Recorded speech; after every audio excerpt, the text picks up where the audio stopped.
Hey VC, what's up? It's me, yours truly. I am back to post a quick video here, which is actually a video request that I got from a few people on the last video I posted just a couple days ago. Um, and I know Two Turtle, longtime VC member, as well as Carlston, my analog corner, who I like to call Dr. Love. Um, for those of you that have known this channel long enough, you know who Dr. Love is. Uh, kind of mentioned that they like to see a room tour slash new system update tour. So I was like, yeah, let me go ahead and knock it out here really quick. And remember, man, I told you if I did this video that a Dr. Love video had to follow very soon. So I will be expecting to see Dr. Love fly in for a cameo sometime soon here in the near future. But let me just kind of go through it really quick. Few changes, but for the most part, it's kind of the same. This is still my box set wall, and this is probably about 80% of my box sets, with my boom boom room, which is kind of my 60s 70s theme room, and I'll do a separate video of that one as well. I've been trying to move all of my 60s and 70s and psychedelic and disco type of stuff, all that era, if you will, all that music into that room. So I've started to kind of shift those box sets in there as well.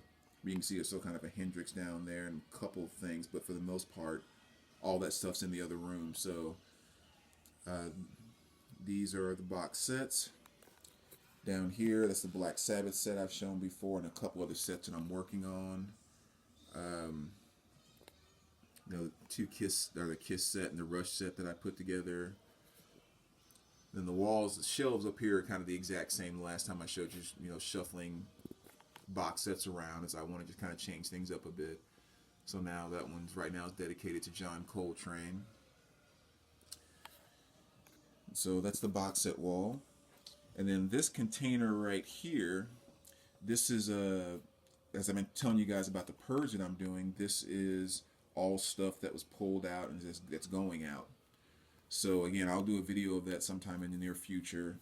And this is stuff that I've pulled over the past week or two.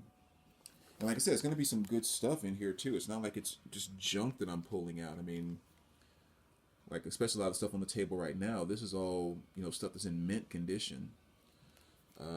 Stuff like that. Dave Matthews Band. Primus here. Lady Gaga. So yeah, just kind of stuff that I think that's like some new pornographer stuff in there. See that nice Tesla there. But this is just kind of stuff, again, that I haven't listened to in a long time and just kind of felt like, it wouldn't destroy me. I wouldn't feel destroyed if I got rid of it. And just looking to really sell it to get more funds to kind of purchase more of that MoFi and Japanese pressing stuff that I'm really getting into now. So, you got to figure out a way to fund this without without spending money. And then, like I said, even down here, again, showing you some of the stuff that I'll have up there, like this Iron Maiden, The Final Frontier, perfect mint condition, and that's the original picture disc. Having the box sets, I just kind of feel like I really don't need to keep these. The Flight 666 with the picture disc. So yeah, there'll be definitely some good stuff in there. Stuff like The Dictators. Pretty cool album. Yes, like I said, I'll definitely put together a video in the near future and kind of show you guys more. More of that. But moving right along on the tour here, I moved these containers along this wall. So this is still just some individual artists where I'm keeping my MoFi and Japanese pressing collection. As you can see, I'm kind of at the very beginning stages of that. But again, as expensive as that stuff is, it just takes a long time to really grow and build a big collection of it. Autograph records back there, and then just a bunch of individual artists that I tend to listen to a lot. So I just have them kind of pulled out with names and everything. And then down below, just kind of a nice way to use box sets as decoration, which I think is awesome. So there's a few different box sets there. And a little in rotation kind of box over here, new stuff that comes in. Now this room right here is one that's new. As you can see, I just kind of took the door off the hinges of this room and decided to turn this into basically my CD room. So this kind of gives you an idea what that's like. It's on the shelf up here is all my burnt CDs, autograph CDs here, and then just kind of whatever artists I want to rotate as far as like a decoration here on the wall. But yeah, but this is where I've kind of shifted my CD collection.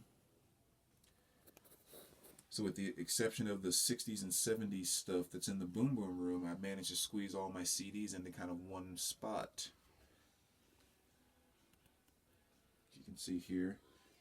Now originally this room is supposed to be, as you can see here, a laundry room. But I don't know, I kind of figured, you know, I'm renting this condo right now, so I don't know how long I'm going to be here, depending on where else I decide to go. And I just kind of thought, why go out and spend, you know, whatever it might be, $800, $1,000 on the low end on a washer and dryer and that type of thing, and then, you know, you have to move in a year or two, and then you have to move it or sell it. It's like, it's just not really worth it. So I was using this as a storage room, and one night I got the idea of, I can make this part of the whole, you know, the music room. So cleared it all out, and boom. So yeah, I love it. Getting all the CDs out from the living room area, and being able to bring all my little, you know, front flip containers back in here. And then I think these displays are kind of cool too, which is fun. I just kind of rotate different artists. So you got Overkill and Megadeth there. And the rest of the Megadeth going into Testament. And you got some Exodus and Ozzy, Rainbow, Slayer, Sepultura. So again, it just kind of makes for its own nice little room. So much better use than a storage/laundry room. And I just went to a local carpet store, and I bought those little removable tiles. You know, just kind of, I thought I could maybe pick one up with my toe there, but I can't. But yeah, I think they were just like $5 or $6 a piece. So you buy like 10 of them, and you just lay them down on the floor, butt them up, and boom. So yeah, that's the CD room. And then most of this over here is kind of the exact same as far as actual stuff with the, you know, still got the box sets on the wall there, autograph records and all that good stuff. System is a tad different. So I still have the Project playing Kiss Platinum there. I still have my Cambridge Audio 351C CD player. Would like to upgrade that moving forward, but that'll be something that'll be definitely way down on the list. I mean, this has definitely been a great CD player, and that's just totally like, I would love to upgrade to some other things, but it's not something I'm really putting the focus or putting any type of money towards. I had a laptop that I was using for my digital playback, as far as, you know, iTunes and digital files. But then I had this Dell little desktop that was sitting in my office. I bought this about 1.5 years or 2 years ago for an assistant, and they ended up going to a different position, so we weren't using this. And it had only been used for like a month or so, and then it was wiped, and it had just been sitting there. So it was like a brand new unit.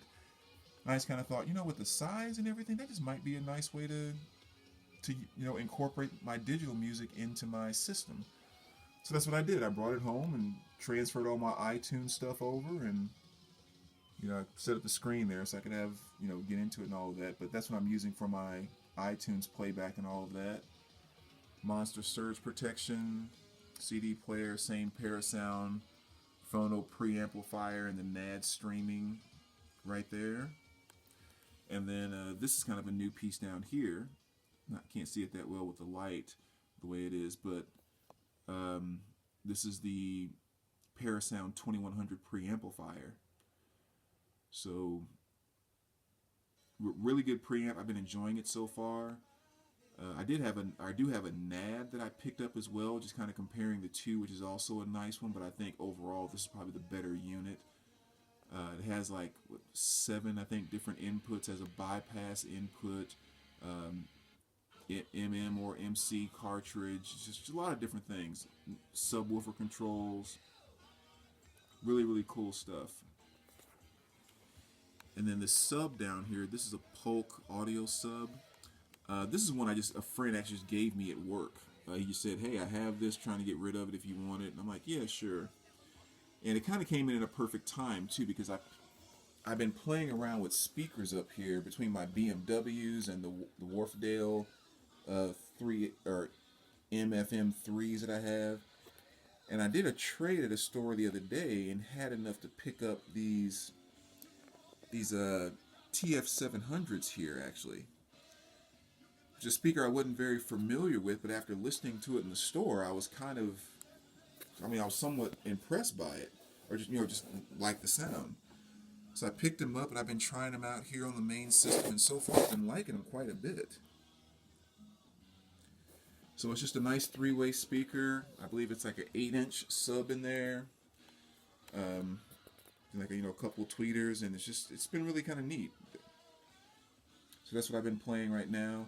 And so my friend giving me that subwoofer, it came in really handy because, again, I live in a condo and I have neighbors, so I'm not, blasting it out and not even really using the sub as a sub as much as to just kind of give a very light highlight to the low end of the mid that's coming out of these, if that makes sense. I mean, of course, going below the mid, you're going towards the the bass, but it's based on just saying it's set at such a low volume, you can't even tell that it's actually on. But when you turn it off, you can hear that like there's a little drop off on the mid range, and so that's really kind of what I'm using it for, is to highlight that. But yeah, so far I've been kind of really liking this setup for sure. And kind of, again, going with the separates here, I kind of have an intro level amp here that I also picked up from a friend. This is the Niles SI2125. It's 125 watts per channel. I don't come anywhere near actually pushing that, but so far I've been liking this a lot as well. So as I get more more knowledgeable and kind of dive deeper into building a system, this will be one thing I'll definitely upgrade, but really as of right now I've been extremely happy with it. And if you can see here, I also have a few cable elevators back here, and I'm not one that's at that point within a system of, and not even really pushing a system to that level anyway, of it being all about the audio performance and blah blah blah. I really just got those because it made the cables and everything look neat and just kind of neat. I mean, plain and simple. Let me shut this turntable off. So that's the only reason I picked them up. And they were just kind of like original oak coat, and I painted them black. And for anyone else that's interested, because for the longest time I did not have any of these, because you guys know you find these in those audiophile magazines and everything else, and you have these people that are literally selling you a block of wood, a little 3x3 or 3x4 block of wood, and it's like 4 of them for $80. It's like, what are you talking about? Just because you're an audiophile, I guess you're supposed to be that stupid. But I found this guy online that cuts these out. He actually has them unfinished, so if you want to sand them a bit more or whatever else, but even then they looked and were pretty nice unfinished. And when you look at his prices, you're actually paying about $3 or $4 or so a piece for them. So when I looked at it that way, I was like, oh, well, that's number one, a lot more reasonable. And I don't find it being stupid to pay someone $3 for their labor of cutting it and all that type of stuff. So I picked up like 10 of them. So yeah, I'll maybe if someone's interested, I'll put a link on that, because it is one of the more inexpensive ways to actually pick up some of the neat elevators and be able to use them. And I did order some new RCAs and stuff to be coming in, so I'm just kind of waiting for those to come in, some separates to replace just kind of like this one simple one that I have running here right now, which is kind of a cheap one actually. But anyway, so that's what's going on with that system there. And then over here is just kind of the exact same, same vinyl wall. Just getting skimpier and skimpier. But Yeah, doing the blues theme up top today.